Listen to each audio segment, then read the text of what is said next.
bam, and just like that. Facebook guys, namaste. God bless. How the hell are you, all of you? Happy Sunday. I think I spend half my day calming people down. And that's what I was just doing for the last few minutes with an associate. I don't understand. I mean, everybody's got to worry about everybody else's business. But the secret to life, and honestly, is minding your own business. So mind your own business and focus on yourself. And believe me when I tell you, if this was a game changer for me, a life changer, was focusing on my abilities to create possibilities in life. So a little, oh my goodness, these people. God bless you. Happy Sunday, guys. It's National, what the hell national day it is there? National Love Reset Day. Reset is awesome because you critique your priorities. There you go. Just as I was mentioning about minding your own business. You critique your priorities, live in that state of mind every day. Watch what kind of love comes to you. And it's, if we're going here, National Singles Awareness Day, right after Valentine's Day. You guys jacked out a lot of stuff for Valentine's Day. Kudos to you guys who make the conscious effort to work on your relationships and everything else. But for those who are not involved, it's your day, whatever it might be. So whatever single awareness you are, focus on yourself and give yourself the gifts that you've always wanted in life, and watch how life expands in your favor as well. Remember, it's all about becoming a better magnet.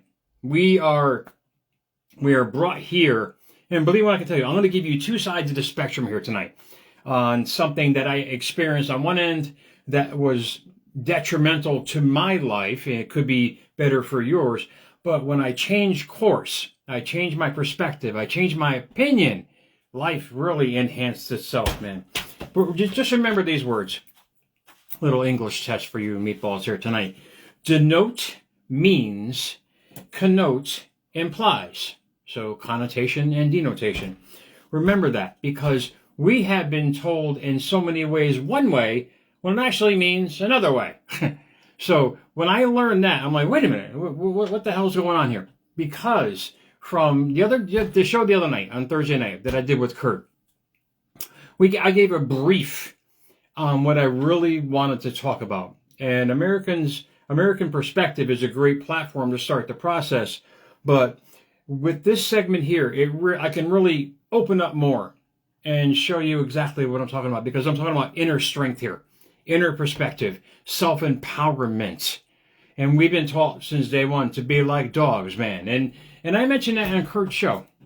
You get a wild dog, a puppy, basically a wild dog. It has its instincts, but if you don't train the dog correctly, it's going to run by its natural instincts, or run away and do whatever the hell it wants. We're basically the same way. When you get to the point of understanding that our mind is trainable to whatever it was, to whatever you can be, and you bring that perspective to a new spectrum in your life and understand that, yes, I have the power, but wait, I was taught this way. My beliefs are focused on that way. Here I am to say, look, guys, there's a different way. There's a different way from that training that we were. And I can say this from a religious aspect. I'm going to give you an amazing definition of religion if I can find the damn thing. Listen to this. This is what people get mixed up here. And I say it with all due respect, because as I said many times here in America's Mentor, my dad was a deacon. I don't have my Bible in front of me, man. But that thing was thumped into me. And it was shown to me in ways that it scared the hell out of me. And I want to show you ways of what Jesus said in certain ways to say, wait, there's a connotation and a denotation to this. You have to believe, and you make the choice to believe in. And he thumped that Bible into me every Sunday, man, for years and years. And my brothers can attest to this. They're like, Dad was psycho. This is what he believed in. But the point being is, it's not how it should be. And Jesus explained it in so many ways, but people got it all messed up, man.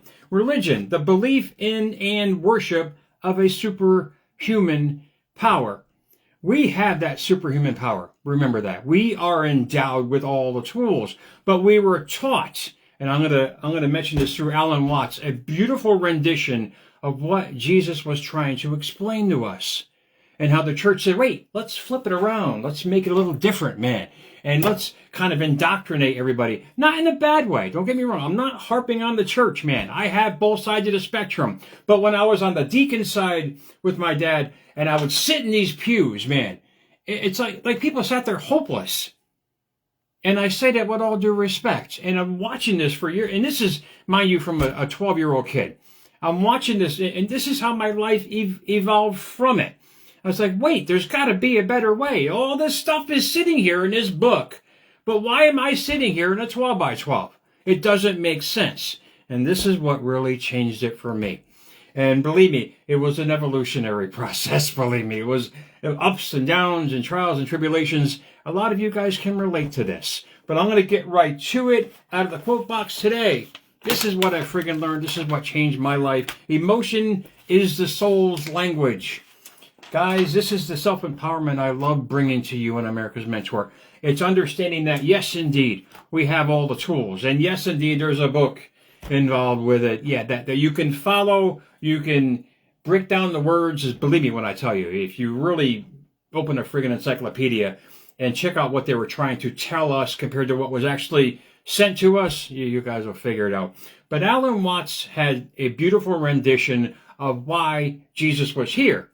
And then Neville Goddard actually defined what Jesus was and God was in the most beautiful way. And if you guys realize that and live by the principles of emotion and feeling, watch how your life changes, man. I'm going to get right to it. I'm still jacked up from that employee. I was like, what are you bothering me for?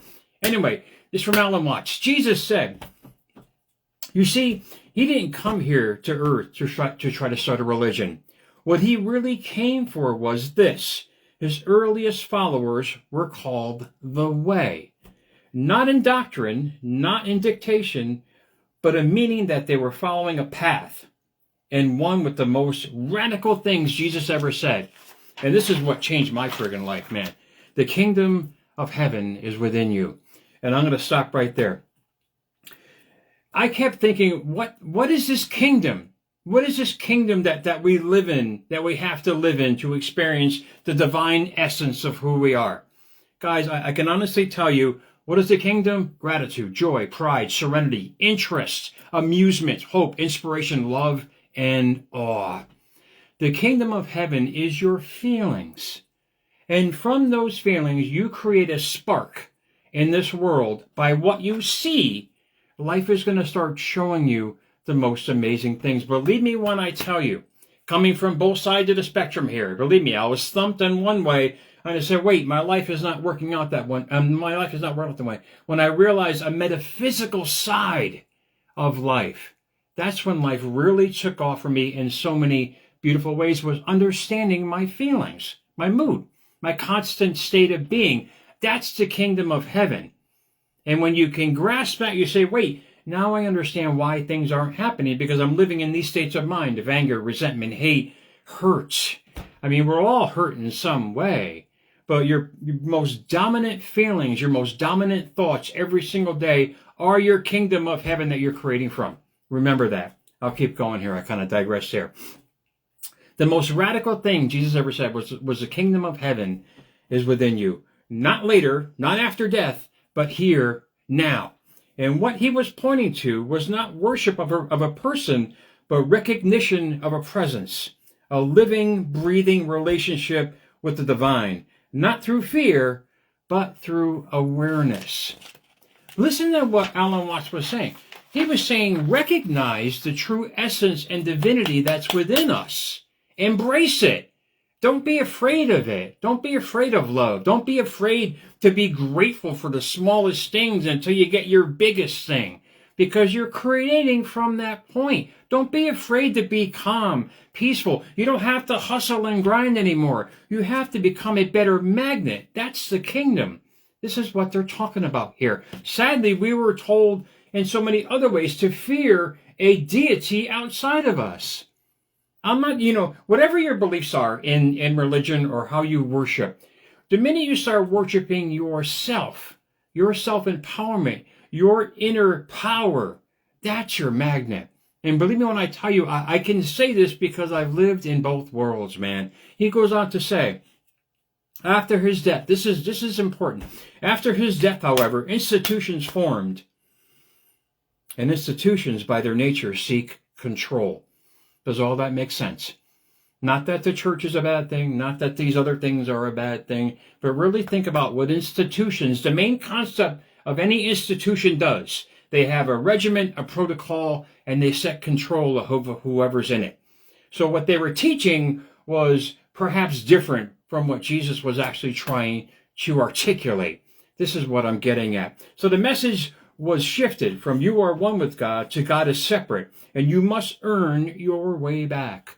How many of you, I remember growing up on Saturday morning television back then, and they had a priest that came on, and the guy asked him, I remember this day, it made me feel guilty as hell. He goes, what's a sin? He goes, a sin is everything.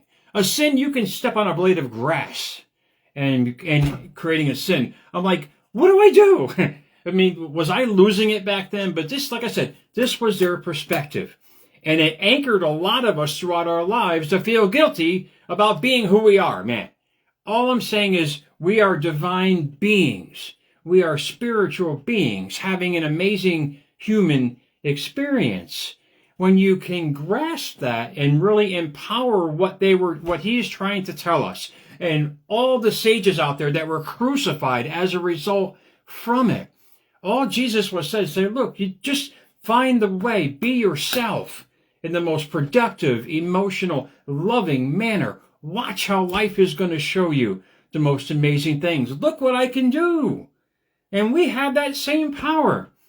It's when you get past a doctrine that was thumped into our heads through isms and parents and all these things in life that made us feel guilty for being ourselves, man. When you can be yourself, you attract to yourself what you want for yourself. When you're not being yourself, you're attracting somebody else's beliefs to you, and you wonder why your life is not happening the way you want it to go. I'm getting sweaty here. I'm getting crazy here on America's Mentor. I'm going to keep going with this because this is really a passionate part of my life, is showing people, saying, look, we have the same power, Meatball. We have the ability to create any possibility, but it's from our mood, our state of mind, our belief system, and who we are as people that will draw it to us.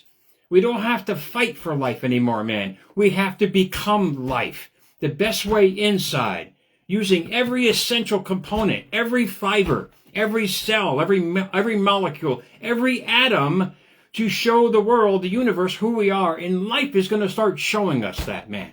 This is the beauty of it. He goes on to say, but the original invitation remains unchanged. When you step beyond the dogma and listen deeply, you were never meant to follow religion.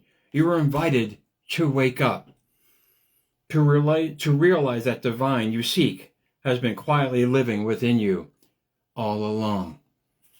God, I mean, to me, that if that doesn't give you the chills, man, that just woke me the hell up again. I love stuff like this because it gives us our friggin' power back. It really enhances the true essence and the spirit of who we are and our creation abilities in life, to heal sickness, to create any possibility, to attract anybody we want in our life, but we have to become it internally. Our internal state of mind constantly. The kingdom of heaven is us within, that also without. It's us showing the world who we are as people. It's us believing in ourselves to create anything. And Neville Goddard, and I'll let you guys go before I lose my friggin' voice. Neville Goddard had the best interpretation of the comparison between Jesus and God. And think about this. God is consciousness within you. And Jesus is God expressed in human form with all the tools to create as an example for the world to create from. Think about it. If you think that God is energy, that's great. If you think God is a deity with a beard, that's great. Whatever your belief system is, all I can tell you is that your imagination is the preamble to anything you want to have, be, or do in life.